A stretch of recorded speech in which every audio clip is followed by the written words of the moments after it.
Okay, last week we looked at positional advantage and how sometimes, looking at the position is very important. And I purposely put the material advantage after it because material advantage is normally you have a good sense of it already, right? That is the easiest thing that we start with, all of us start with and learning. So especially big material advantage, we almost know how to convert it to a win. So today we will look at not just big advantage, but even how a small material advantage you can actually grow it slowly, keep it growing, and then finally convert it into a win. Right? That is the thing. So normally, if you are two good players are playing, very rarely it will happen that as long as your tactics are you are tactically alert, none of the player will lose let us say a bishop or a knight, let alone a queen or a rook. Even one pawn winning will be a very tough thing, but maybe you will be able to do it one pawn, right? And the whole point is after that, if position is equal, then using that extra pawn, let us say you will want to win it, or it might be slightly unbalanced. Like you might have two pawns against opponent's bishop, then the opponent bishop will try to stop, etc. So those kind of plays. Okay. So we will look at it. Let us start with the very simple example, right? This position, obviously it cannot be black to play, because black to play, obviously he will queen the pawn and then it will become a draw, right? So but if it is white to play, I'm sure all of you know how to win this very trivially. What will you play your first move here? You can type on the chat. Or black pawn is one step away from queening.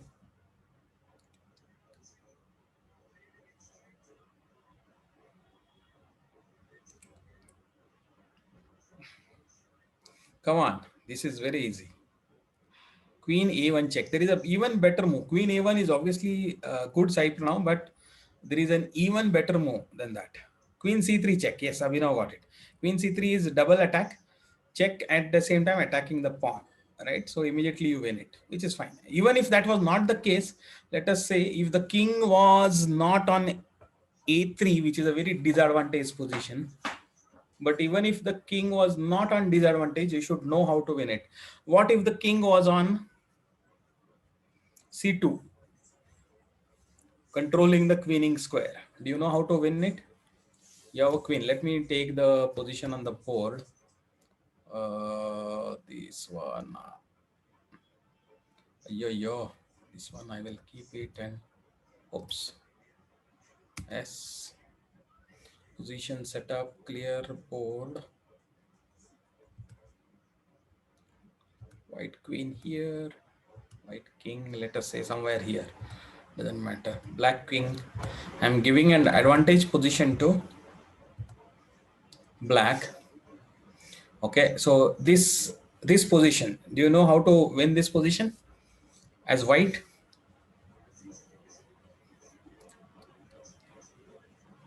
This is a clear win, very easy win. Okay, anyone.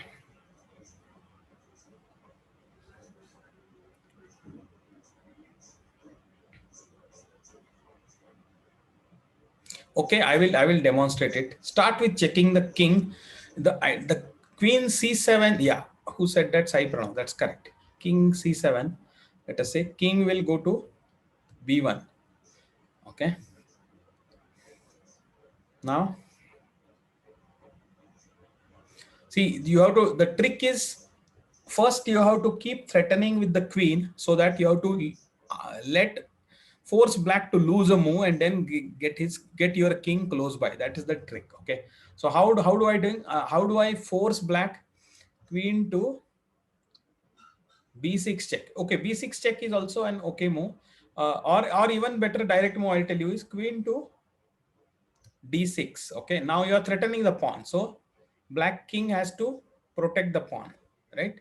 So let us say wherever he comes, even if he comes back here, now you are coming closer to the king and keep giving him a check. He will not want to go in front of the pawn, because in front of the pawn, if he goes, then next move there is no threat and white will get a free move. Okay, so black will always try to be close to the pawn, but slightly away. Okay, slightly away in the sense not block his own pawn. Now the trick is white has to force black to come in front of the pawn. Okay, now he is threatening a double attack. So king has to come close to the, okay. So even if he comes here, now you give him a check. Now let us say if he goes here, king, he is still smart, he does not want to block it. Now you come here, now you are forcing the king to come to c1. Now finally queen c3 check. Now king must come to d1. There is no other way to defend the pawn. King to d1. Now next move, see, white has managed to done all these moves just to gain one move. Now the black pawn cannot advance, so white will bring his king back. Even if the king is on a1 or sorry h8 or g8, wherever it is, he will use this technique to bring the king closer. The moment now again black will start trying to push his pawn, but now the pawn itself is pinned, right? So now here it is already lost because white king will come here. Now the pawn is pinned, and whatever things are, now the pawn will be lost, and after that it is win. But I hope you got the idea. So this is how you win with an extra queen. Okay, but that is not so that is very easy, everybody should know it. Okay, so I'm not going to look at that. I'm going to look at something else, which is this position. Okay, so so what if you are not a queen ahead, but you are just a knight ahead, this position, right? What is the technique to win? Can somebody describe? No, don't tell me the move. What do you think will be your technique to win? So you Has use got a pawn. knight to like check the king into a corner or the side, and Huh. then the king can capture the pawn, and then white pawn can advance. Yeah, but you're right, partially right, but you don't have to put the king into the corner, because king, even if the king is defending the pawn, see, there is only one defense that black can provide to the pawn, but white can attack, which is king as well as the knight, double attack, right? I mean double attack as in two forces attacking, so he will be able to overpower the pawn and then win it, even if black is not at the corner. Okay, black is in the center of the board, then also white will overpower. Now let us see this position. So let us take a board. Oh, yo, not this. Okay, clear board. Let us take knight here and king here and white's pawn here, black's pawn here, and a black king, let us say here. Doesn't matter. Let us give the move to black. Okay, let him be take advantage, whatever. Okay. So see, so let black play whatever he wants. Somebody's tell a move for black.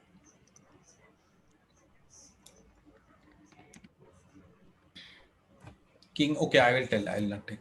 King c6, fine. Now king c6 also, see, idea is white wants to attack this pawn using his king as well as knight. Just with the king he will not be able to win it, because black also will defend it. Okay, but now that the knight is there, white will be able to give it. First is, let us block the king. Let us push away the king. So let us say black takes the opposition. Okay, black knows about the thing. Fine, white brings the knight over to d3. Black has no option other than playing something. So obviously he will want to play closer to the pawn. Now, what do you do? Right? Knight f4. Knight E5. f4. Yeah, knight f4 is a good move. Only thing is that think about king will go to b6. After that, you will ideally you will want to have the opposition Knight from the E5. knight e5 is a good move. I mean, you can play it. Let us see. I mean, which is the shortest way? Let us Sir, say. but f4 attacks the pawn, right? Yeah, f4 attacks the. Oh, yeah, you're right. Yeah, right. Actually, you're right. Actually, Madhura, you're right. Knight to f4. Okay, this is the best way. Now you have attacked the pawn. So king has to keep defending the pawn, right? Now white will move the king. Now black is lost, because now he cannot continue to defend the pawn. He cannot go to e6. He cannot go to e5. He cannot go to c6. So now he has to let go. So you will be able to force like this. Okay, you will be able to force. because you have a knight, entire knight extra, right? A knight or a bishop extra. So like this, you will be able to, now you have taken the pawn. Now, I hope you'll be able to win this easily, right?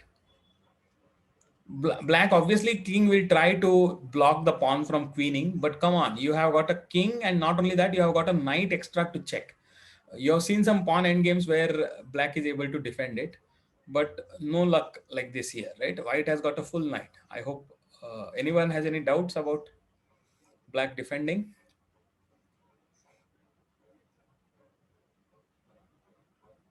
There's no way that you will be able to maintain that opposition and all. See, opposition and all will work only if there is only kings on board, right? But the moment you have an extra piece, you can always make a move with that piece. You can create a threat. You can check the king, push him away, all kinds of that. Opposition and all does not last when you have an extra piece, right? So I will not do this.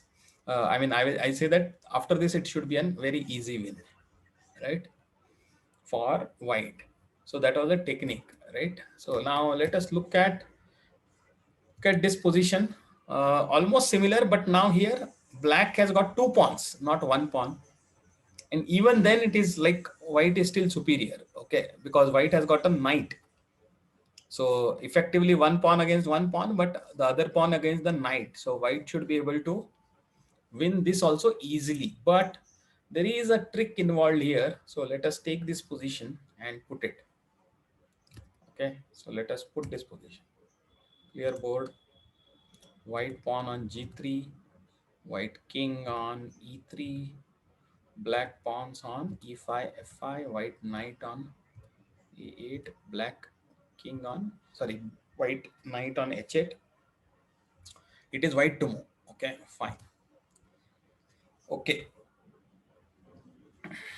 Think properly. There is a win, but you have to cross one hurdle.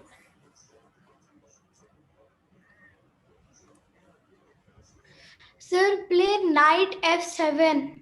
Knight f7. What comes to your mind? That is the first thing you play. Unfortunately, that draws.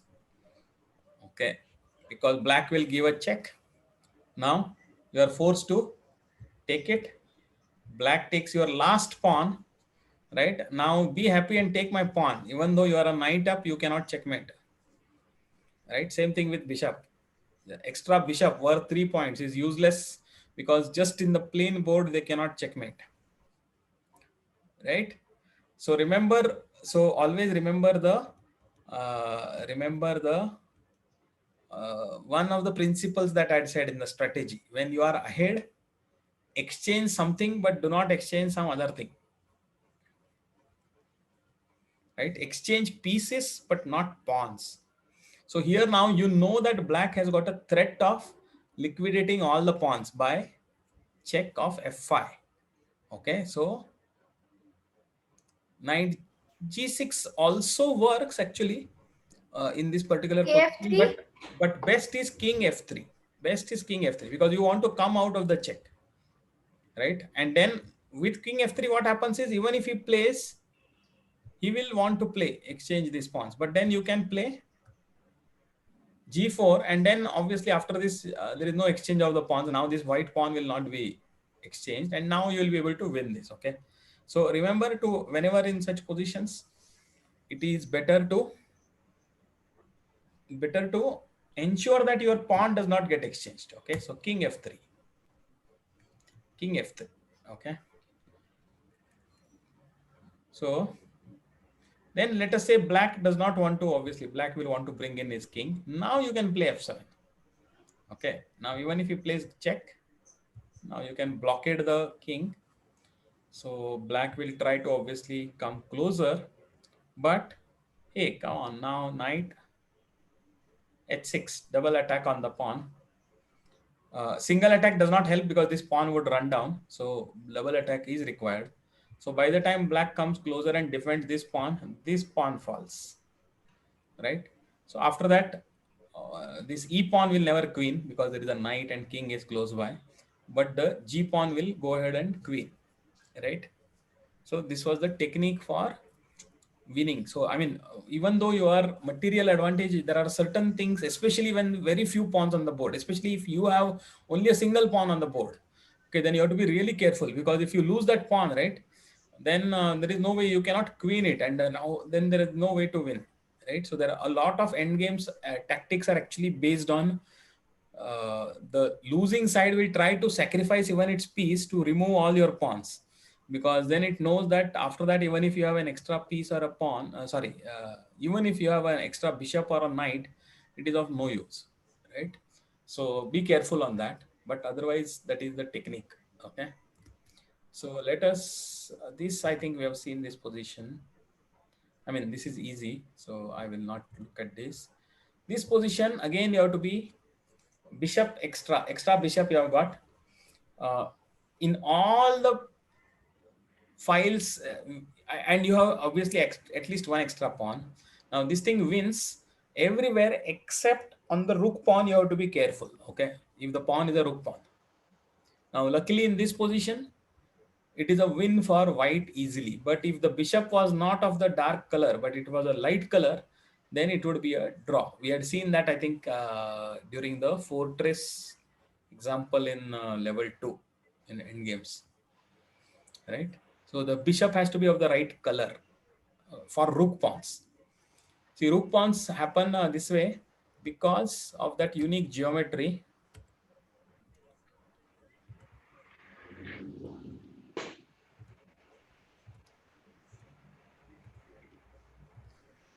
Right? So it is very important for this bishop to be of dark square, white's extra bishop, then only he can win, because then he will be able to push away the king from the blockade on the h8 square. But let us say if the bishop is of light color, right?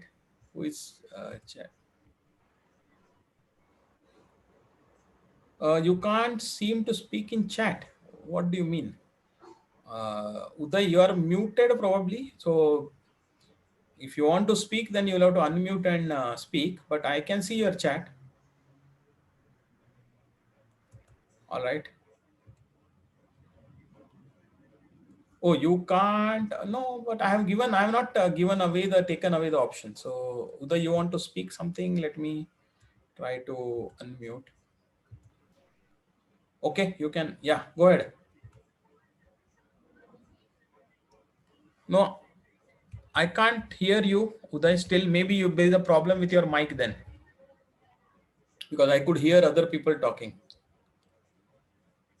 Okay, so very quickly, I think what I was saying is this is not a win because the bishop is of the wrong color, right? And the technique for black is very simple. White to play, even if white plays here, black will play here. Let us say white plays up, black plays down. No matter what you do, okay, no matter what you do, black will play this. Sorry, white will play this. Hello, sir. Yeah, Uday. And can you go back to last position, sir? Previous position, huh? No, I think now I have not even saved it. It will be too much. You tell me on the paper here, huh? Which position here? The 2 pawns, huh? Yes, sir. Huh? Sir, what about playing knight to f6? No, when? Now? Yes, sir. From white, knight to g6. Sorry, Knight to g6. g6 in this particular position it may still win, because the knight g6 also, so you will have to sacrifice the knight on f5 when the pawn push comes and check comes, and you may still be able to win it, but it gives simply black some chance, okay, so of being able to, because your pawn will be ahead, king will be behind. If black king is on a8, you may still win. If the black king is on c8, you will be able to draw, okay, black in this position. So what I'm saying is, technique means that irrespective of the particular position, there is a general thing that you follow to win, which will always work. So that king f3 is like a sure shot move. Knight g6 in this particular position wins, you are right, but don't rely on that, because technique means that you have to make a general thing. So that is the matter. Okay, Okay, sir. fine. So now here, coming back here, see now black has what was the last move? Yeah, king has come to h8. Now you will not be able to drive the king away from the h8, no matter what you try. You play from white. Black has got a draw here. Okay, I hope you remember this from the fortress position. That is because the bishop is not of the same color as the queening square. So whatever you do now, it is a draw. This king cannot come here, it's a stalemate. So whatever that you try to give him some space also, you cannot push the pawn again, it will become a stalemate. Even if you do this, then also king will come. You will not be able to throw him out of the h8 square, and hence it's a draw. Okay, but the position that I've shown on the board is not that. The bishop is of the right color, and hence it is going to win it very easily. Okay. So this is what you remember. Long range bishops are powerless with rook pawn of wrong color.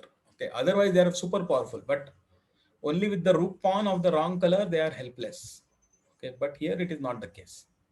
Fine. Let us look at the next position and see how to win this position.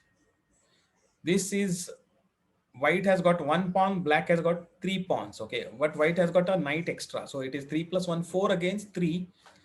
But there are a lot of pawns. But the way the pawns are there is a very clear plan.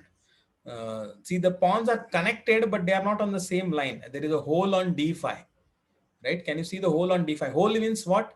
A square which cannot be defended by any of the pawns. Not right now and not even in future. Okay. So d5 is such a square which can, henceforth, it can never be defended by a black pawn. Sir, I think black's goal is to play d5 and capture white's pawns. Correct. But it is white to play. Okay, it is white to play. So knight to d5? A knight cannot come to d5. King to c4. King to c4. King to c4 is the right thing, right idea. Okay, and what is the idea? Let us look at it. I think you are all smart. King to c4. After that, white the king pawn can move to d5. Yeah, after that, next black king will have to make some move. After that, white king will occupy d5. Okay, that's the idea. White king to c4 followed by, after one move, white king will come to d5. Now it is a very strong position for white because all the pawns are blocked. Now the book is for the knight. Now next the knight will come and attack the d6 pawn. Okay, let us see this so that it is very clear.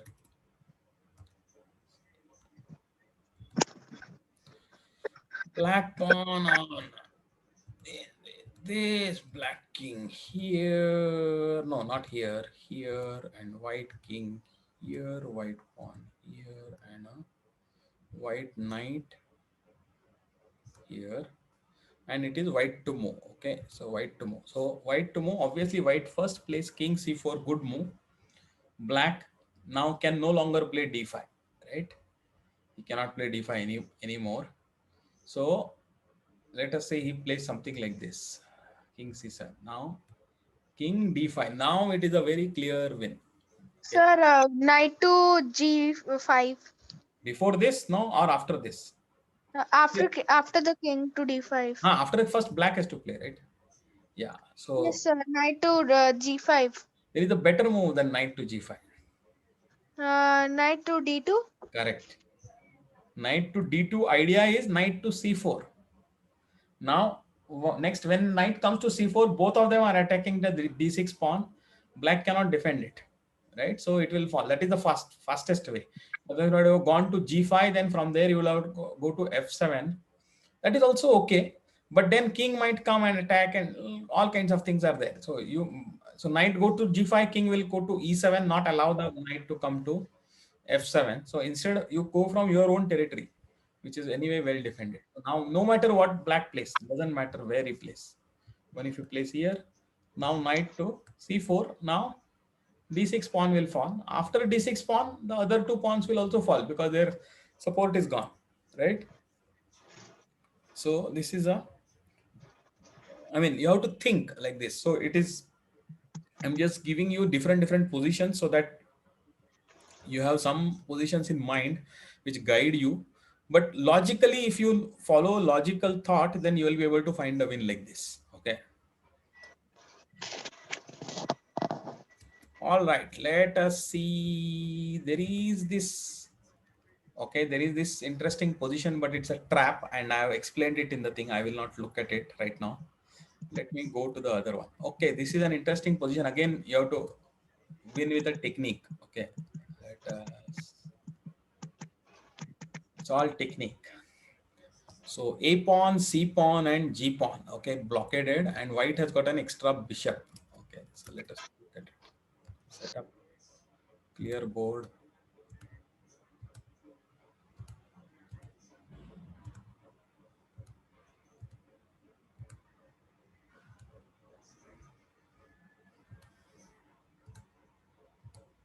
White has got an extra bishop. Okay, so white to move. Fine. See, black right now is not allowing the white king to enter. See, if without the bishop, it will be a draw. In fact, black may win. This position because of the opposition. He holds the opposition. But as I said, opposition doesn't really matter when you have an extra piece because you are not forced to move the king. So if white to play here, white would be at a significant disadvantage if there was no bishop. You would have to cede the opposition and the black king will penetrate on the other side. Wherever white goes, other side black king will penetrate and then win a pawn and then win a second pawn and then his pawns will run through. But luckily for white, bishop is there. So all he does is he moves a bishop and says, now it is your turn to move. Now it is the other exactly opposite thing. Only thing is that now see how opposition works. Now black is at a disadvantage because it is going to lose the opposition and it does not have any reserve move. Okay. So where you tell me now where will black go and I will show you how it is. So just a move for black. King to d6 or king to f6. Okay, so decide which. Okay, let us say king to d6 first. Then king to e4. Now, obviously black does Now not king want to e6. Okay, because black does not want white to king to enter. But white has got a lot of reserve moves. Right? White will simply play bishop to d3. Now again it's black turn. Again black is at a disadvantage. So wherever he goes, the other side white will go. If he goes king to f6, king will come to d5. Now the c5 pawn will fall. Okay, c5 pawn will fall and that itself is enough for white to win because now that c pawn will run down and become a queen. On the other hand, if black had gone here, then you simply go here and this pawn will fall, right? So just see the bishop is not doing anything, any aggressive moves here. Okay, bishop, in fact, all the black pawns, why we have shown this move is black pawns are on dark squares. Bishop cannot attack them. Bishop cannot win a single pawn on its own. Even then, just the presence of the bishop makes such a difference in the end game because it gives reserve moves, right? And that decides the favor. After using that, white king is doing all the damage actually, but he is using the bishop as a ploy to create havoc in the black's position, right? He is doing all the attacking, but he needs that bishop for making that one extra move every time whenever he needs to in a opposition position, right? So this is the thing. Okay, now another position here. Now try to apply this principle that I've said. See, earlier there was a position where knight was there. Now here there is a bishop extra, but one pawn is there, but you have to apply the technique. Okay, what I just now described, not just now, some time back. So where is the black? Okay, white pawn is on here, black pawn is on here, I believe. Yep, king is here, there's a bishop here, and let us say white king is somewhere on f1. Okay, fine. It is, oh, you not okay. It is white to move. Bishop d3. Bishop d3 is also a good move. Okay, Nandan, you are right. Bishop d3, but there is a idea is good. Why did you play bishop d3? Tell.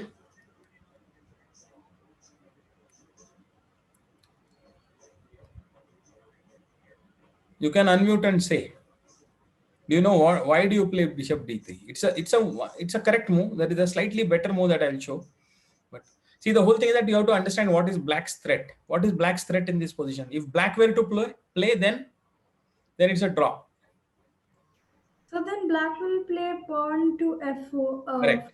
Black will play pawn to f4, forcing the exchange. Okay, and then it's an immediate draw for black. The moment pawns are gone, bishop is useless, right? So that is what is the black's threat. So and white king is too far away that to prevent that from happening. So bishop has to step in.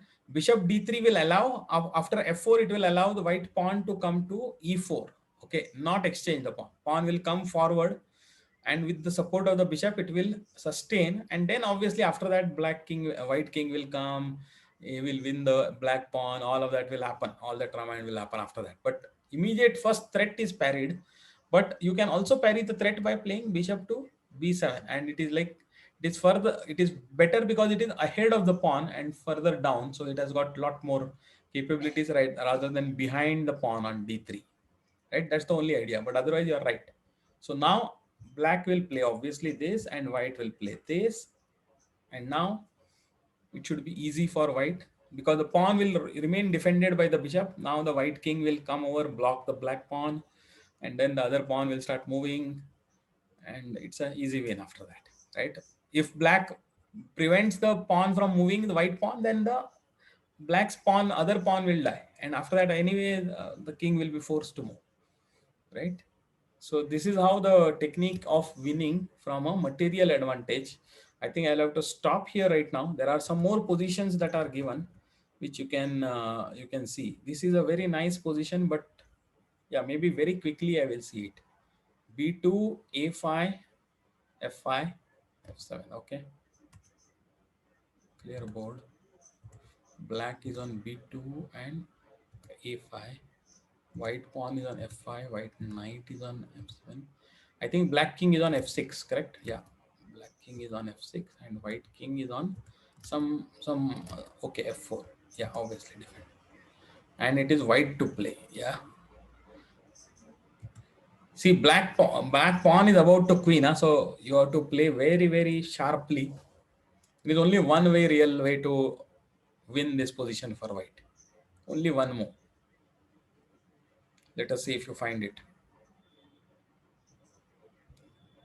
Knight to e4, I believe. Yes, knight to e4 check is the right move, because after that, what is the next move? Knight to d2. No, knight to d2 is also okay, but better still. Okay, okay, knight to d2 is also okay, fine. But normally in these positions, we try to keep the options open for knight on the thing. But okay, so this is the thing. So preventing the queening. So black will advance the pawn, right? So what is the best move for white?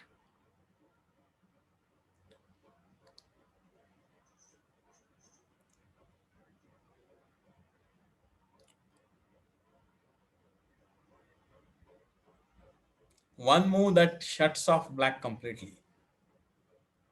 King to e5. No, king to e5. Then black will play a3, followed by a2. Then it is gone. Then one of the pawns will queen. Knight to b1. Who said that? Knight b1. Correct. Knight to b1. Because now, even if black plays a3, you will be able to take it and still defend the b1 square. So black will not even play a3 now. Okay, now black is caught in its thing completely. So he will try to get the opposition. That's okay. You play this. Fine. Now he cannot move this pawn, because even if he moves the pawn, it is lost. So he'll have to play something here. But now your king will be able to shepherd your pawn to queening. And these pawns are useless because knight has stunned them into inactivity. Okay. All right. So I think that is pretty much it. There are some more, maybe a few more positions. There are 3 more positions that I didn't go through, but there are 2 homework positions for you to identify the plan. Again, the idea is material advantage, but how to convert the material advantage into a win. Okay. So that is what is the whole idea basically. Okay, so if you have any questions, I have about a minute and a half. Otherwise, we are done and we can close the call.